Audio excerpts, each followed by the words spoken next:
சத்தியங்கள் உங்கள் வாழ்க்கையின் பாகமாக மாறட்டும். ஒண்ணுமில்லை, இந்த ஸ்ரத்தை நடப்பதெல்லாம் மங்களமானதுதான். இது ஒரு ஆழமான சத்தியம், நம்மளால உடனடியாக ஏத்துக்க முடியாது. ஒரு 2 நாள் உட்கார்ந்து இதை கான்டம்ப்ளேட் பண்ண முயற்சி பண்ணுங்க. சும்மா தான் யோசிச்சு பாருங்க. இவர் கட்டாயமா பொய் சொல்ல வேண்டிய அவசியம் இல்லை. இவ்வளோ பெரிய கூட்டத்தை கூட்டி, இவ்வளோ மக்களை கூப்பிட்டு மேடையில் உட்காந்து இவர் பொய் சொல்ல வேண்டிய அவசியம் இல்லை. அந்த அளவுக்கு கட்டசியோட யோசிச்சிங்கன்னா போதும், வேற ஒன்றும் வேண்டாம். சொல்றத நம்புங்கன்னு கூட நான் சொல்லலை. இவ்வளோ பெரிய கூட்டத்தை கூட்டி, இவ்வளோ பெரிய மைக்கை போட்டு அவர் ஏன்பா சொல்லணும், என்னப்பா அவசியம் இருக்கு? சொல்றதுல ஒருவேளை உண்மை இருந்தாலும் தான் இருக்கலாம். அந்த அளவுக்கு கட்டசியோட உங்கள் வாழ்க்கையை இன்னொரு முறை பரிசோதனை செய்து பாருங்கள்.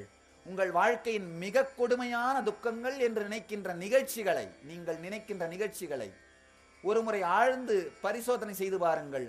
அதிலிருந்து கூட சத்தியமாக உங்களுக்குள் ஏதோ ஒரு மிகப்பெரிய மாற்றம், உணர்வு மாற்றம், புரிந்து கொள்ளுதல், understanding, some juice would have been added. ஏதாவது ஒன்று உங்கள் வாழ்க்கையில் சேர்க்கப்பட்டே இருக்கும். அது வியாதியாகட்டும், பொருளாதார இழப்பாகட்டும், எதுவாக வேண்டுமானாலும், உறவுகள் இழப்பாகட்டும், எந்த நிகழ்வாக வேண்டுமானாலும் இருக்கட்டும், அதை மீண்டும் ஒரு முறை பரிசீலித்து பாருங்கள். அந்த நிகழ்வின் மூலமாக ஏதாவது ஒரு மிகப்பெரிய பாடம் உங்களுக்குள் போதிக்கப்பட்டிருக்கும், உங்களுக்குள் மலர்ந்திருக்கும்.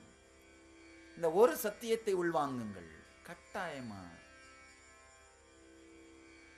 ஏதோ வாழ்க்கையில நமக்கும் பாடங்கள் நடந்து தான் இருக்கு, மலர்ந்து தான் இருக்கும், மேலத்தான் வந்திருக்கிறோம். இந்த ஒரு சில சத்தியங்களை உள்வாங்கி நினைச்சு பாருங்க. சும்மா ஈவினிங்ல உட்கார்ந்து இருக்கும் பொழுது, இல்லை ரிலாக்ஸ்டா இருக்கும் பொழுது, பெரிய பிரச்சனை இந்த நவீன காலத்துல மனுஷன் ரிலாக்ஸ்டாவே இருக்கிறது. தனக்குள் தான் அமர்வது என்கின்ற நேரமே இல்லை. மனிதனுக்கு இழைக்கப்பட்ட மிகப்பெரிய கொடுமை என்னன்னா, தான் தனக்குள் நிம்மதியாக அமர்ந்து சிந்திப்பதற்கான நேரமில்லாத உலகத்திலே அவன் வாழ்ந்து கொண்டிருப்பது. இந்த 21st century தான் மிக கொடுமையான நரகம். Civilization is facing a worst space. Understand? We have a best place. பிளேஸை பொறுத்த வரைக்கும், இன்ஃப்ராஸ்ட்ரக்சரை பொறுத்த வரைக்கும் நம்ம பெஸ்ட் பிளேஸாக மாற்றிட்டோம், ரொம்ப டெவலப் பண்ணிட்டோம். டேம்ஸ் என்ன, ரோட்ஸ் என்ன, பிரிட்ஜஸ் என்ன, இன்ஃப்ராஸ்ட்ரக்சரை பொறுத்த வரைக்கும் ரொம்ப டெவலப் பண்ணிட்டோம். ஆனால் பீப்புள் ஆர் ஆல் டிப்ரெஸ்ட். மனிதர்கள் மன அழுத்தத்திலே இருக்கிறார்கள், துக்கத்திலே இருக்கிறார்கள். சில 100 ஆண்டுகளுக்கு முன்பு இவ்வளவு பெரிய இன்ஃப்ராஸ்ட்ரக்சர் எல்லாம் இருந்திருக்கலாம். ஆனால் மனிதர்கள் ஆனந்தத்திலே வாழ்ந்தார்கள். தனக்குள்ளே அவர்களாலே அமர முடிந்தது. மனிதனுக்கு இழைக்கப்பட்ட மிகப்பெரிய கொடுமை என்னன்னா, உலகத்திலே நடந்திருக்கிற மிகப்பெரிய கொடுமை 21வது நூற்றாண்டுல HIV கூட இல்லை. நல்லா புரிஞ்சுக்கோங்க. கேன்சர் இல்லை, அதெல்லாம் கூட 2வது தரமான, அதெல்லாம் கொடுமைகள், 2வது தரமான கொடுமைகள் தான். தீவிரவாதம் கூட இல்லை, அது கூட 2வது தரமான கொடுமை தான். முதல் தரமான மிகப்பெரிய கொடுமை என்னன்னா, தனக்குள்ளே தான் அமருகின்ற அளவிற்கு, தனக்குள்ளே தான் நிம்மதியாக இருக்கின்ற அளவுக்கு மன அமைப்போ நேரமோ இல்லாத கொடுமையான சமூகத்திலே வாழ்ந்து கொண்டிருப்பது. உங்களுக்குள்ள நீங்க உட்கார்ந்து உங்களை பார்த்து கான்டம்ப்ளேட் பண்ணி, ரீஜுவேனேட் பண்ணி, ஃப்ளவர் பண்ணிக்கிறதுக்கான வாய்ப்பே இல்லை. நீங்கள் உங்களை சுயபரிசோதனை செய்து கொள்வதற்கான வாய்ப்பே இல்லை. அமர்ந்து சிட் பேக் அண்ட் ரிலாக்ஸ்னு சொல்லுவோம். உட்காந்து உங்களை திரும்பி பார்த்து, நம்ம வாழ்க்கையை ஏதாவது டெவலப் பண்ணிக்கலாமா, வேற ஏதாவது மாத்திக்கலாமா அப்படின்னு நினைக்கிறதுக்கான நேரமே இல்லை. இதுதான் மனிதனுக்கு இழைக்கப்பட்டிருக்கின்ற மிகப்பெரிய கொடுமை. தன்னைத்தான் திரும்பி பார்க்க நேரமில்லாத வாழ்க்கை. ஏன்னா மீதி எந்த பிரச்சனையிலிருந்து மனிதனை வெளியில் எடுத்துட்டு வந்துட முடியும், ஆனா இந்த பிரச்சனையிலிருந்து வெளியில் எடுத்துட்டு வரவே முடியாது. மீதி எல்லா பிரச்சனைக்கும் இதுதான் காரணம். HIV மேஜர் காரணம் என்ன? ஒழுக்கம் இல்லாதது. ஏன் ஒழுக்கம் இல்லை? தன்னைத்தான் திரும்பி பார்த்து மேம்படுத்திக் கொள்ளுகின்ற அளவிற்கு அவனுக்கு நேரம் இல்லை, மனமும் இல்லை, மனமும் இல்லை, நேரமும் இல்லை. தீவிரவாதத்துக்கு என்ன காரணம்? HIV என்ன காரணம்? அடக்க முடியாத ஆசை. தீவிரவாதத்துக்கு என்ன காரணம்? அடக்க முடியாத கோபம். ரெண்டுத்துக்குமே என்ன காரணம்? ஆதி காரணம் என்ன? அடக்க முடியாத ஆசையாக இருந்தாலும், அடக்க முடியாத கோபமாக இருந்தாலும், அடிப்படை காரணம் என்ன? தன்னைத்தான் திரும்பி பார்த்து மேம்படுத்திக் கொள்ள இயலாதது. அதனால தயவு செய்து அடுத்த 10 நாட்கள் யார் யாரெல்லாம் என்னை குருவாக நினைக்கிறீர்களோ அவர்களிடமிருந்து நான் கேட்கின்ற குரு தட்சிணை இது. அடுத்த 10 நாட்கள் உங்களுக்குள் திரும்பி பாருங்கள். உங்களிடம் நான் கேட்கின்ற குரு தட்சிணை இதுதான். 10 நாட்கள் திரும்பி பாருங்கள்.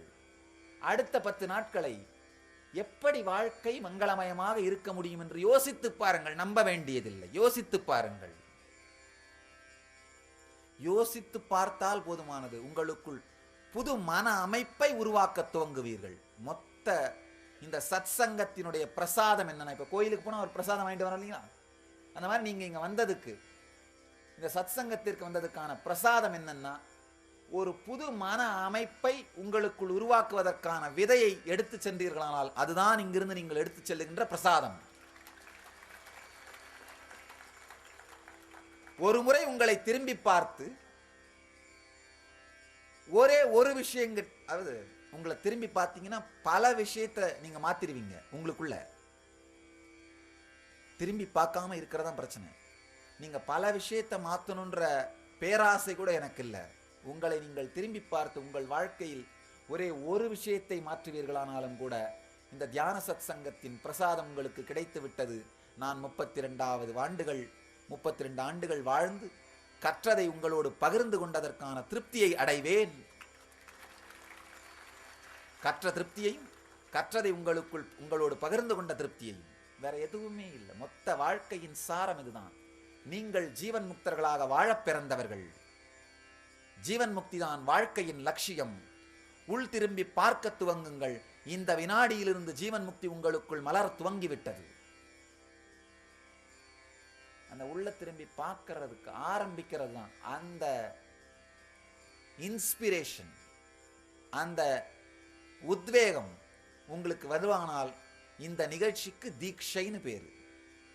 அதுக்கு பேரு தான் தீட்சை. தீட்சை வேற ஒண்ணும் இல்லை. காது வச்ச மாதிரி எதையோ ஒரு துணியை போட்டு புரியாத ஒன்றை சொல்வது தீட்சை கிடையாது. புரியாத ஒன்று சொல்வது தீட்சை கிடையாது. உங்களுக்குள் உங்களை நீங்களே திரும்பி பார்ப்பதற்கான ஒரு இன்ஸ்பிரேஷன் இந்த வார்த்தைகள் மூலமாக உங்களுக்குள் மலருமானால் இப்பொழுது நடந்ததுதான் தீட்சை. நான் சொன்ன வார்த்தைகள் தான் மந்திரங்கள். இவைகளை உள்வாங்குவீர்களானால் தீட்சை நடந்து விட்டது.